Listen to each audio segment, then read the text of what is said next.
talking about money and really the importance of teaching children about money early on. I'd like to introduce myself. I'm the founder and the creator of Moonjar, and this is my dear partner, Mary Karges. Together we've got about 18 years in the field, and our partner in the back there she is Tatum, who's certainly added another 8 years to our load. We really have the pleasure to impress upon you the importance of bringing the conversation about money to your children early on.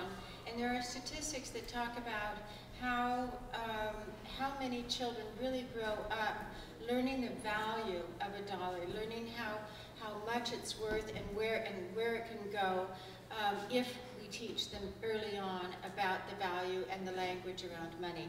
So around that, we just want to give you 5 tips to take away with you for teaching kids about money.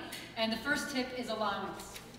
So every day people come into our office, or we're off talking to, we talk to a lot of credit unions and bankers, and we talk in YMCAs, or we give our information to teachers who teach it all the time.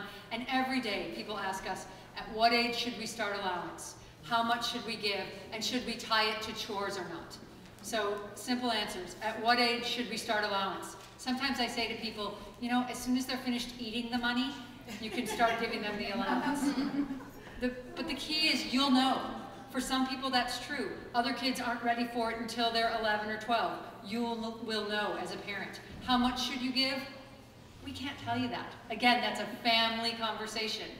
Should you tie it to chores or not? That is a big conversation that it doesn't matter. The fact about allowance is you need to be consistent and you need to tie it to responsibility. Those are the 2 things about allowance. Consistent and responsibility. Responsibility varies, of course. A 5-year-old's responsibility with allowance might be as simple as, honey, where did you put your allowance this week? And then they'll show you where they put it. How much do you have? And you can count it together. The next week you go back, honey, where did you put your allowance this week? And they maybe bring you back to the same place, maybe to somewhere else. And how much do we have now? And you start counting it and start building on that. For a 15-year-old, on the other hand, the 15-year-old might have the responsibility to take himself or herself out to the movies, to buy anything extra they need. They might start paying for bus transportation, perhaps, going to school. The responsibilities build as the child grows, and that's what allowance is good for. Responsibility, but you have to be consistent. Laylee has a great story of her family starting with the allowance. Yes, our family goes back a couple generations around accounting and budgeting for money and understanding the value of money and its purpose in the world, that money is a tool to get you to where you want to go. It's not an identifier. And that's a very clear and big message that we want to leave with you.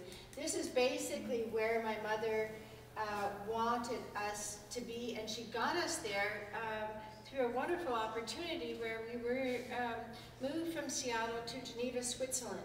And we were young elementary school children, and over in Switzerland, the penny was divided up into 4, into half pennies and quarter pennies and eighths pennies, and these were all different metals that were used, to make these pennies.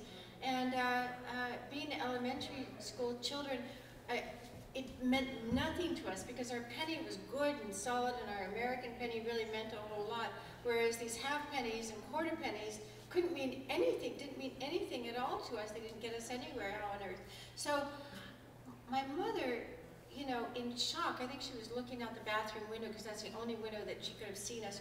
We were throwing these half pennies up in the air like as if it were confetti, in this one street village with the cow trough and the little side street and the gravel.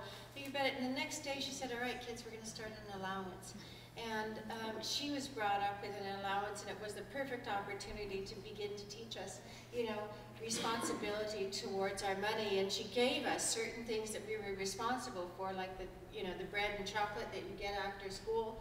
And you know, who was looking in the trough for the pennies? Who was looking in the gravel for those half pennies? That was us. All of a sudden we understood the value of money, and that was through allowance. We were given a certain amount of allowance. We were responsible for, you know, pencils and candy and the bread and the chocolate after school. So little by little, we really, or quickly, we learned the value of money and how far it went, and then at the end of the day, or the end of the month, actually, we had to be accountable for where that money went. And she grew it, you know, week by week, and then we graduated into accounting for it by month. And so really what you want to take away in the second tip, allowance, or the first tip, allowance, is be regular, be consistent, and give them responsibilities. And allowance is a tool. So our second tip is to notice your child's money identity. The dollar ID. Every one of us here has a money identity, as do our children. And by that, what we mean is like the leading energy that your child works with towards money. I have the extreme pleasure of being the parent of a saver, a spender, and a sharer. And they manifest in very different ways. And they can feel scary at sometimes, each of those ways.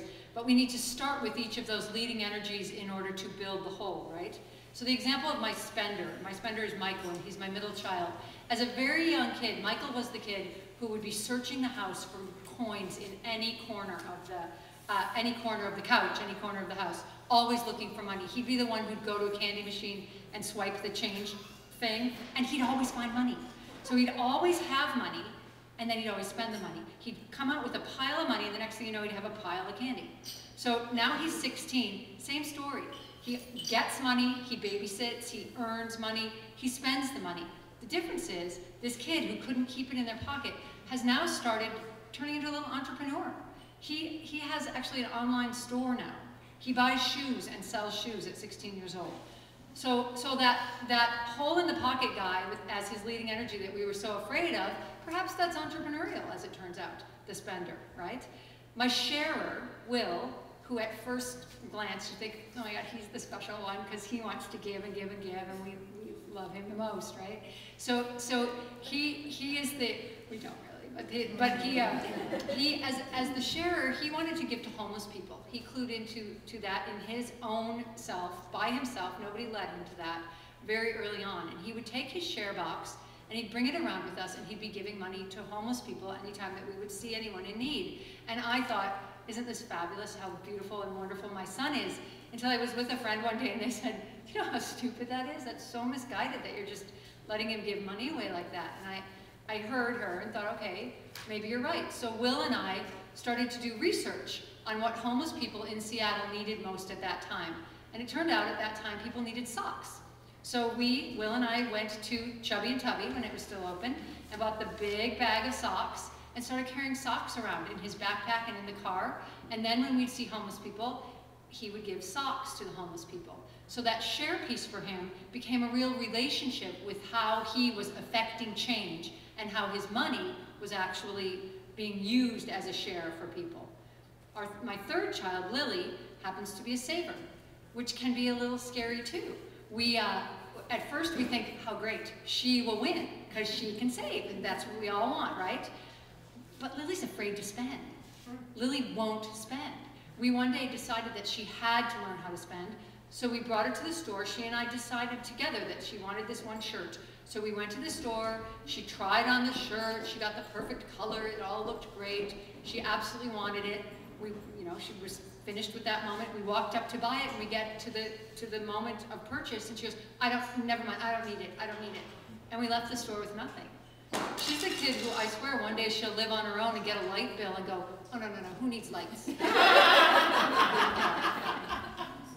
So it's although each of these are lovely and scary at the same time, I need to lead with each of my children's money identity and help them to create the whole, right? I need to teach Lily that she needs to spend and she needs to share. Teach Will that although sharing is lovely, he needs to pay himself first. He needs to remember that he needs to put some away for him, and he also needs to learn how to spend. And Michael would just need to help in general, but he needs to learn how to save, and he also needs to learn how to share. We need to create the balance for all of them.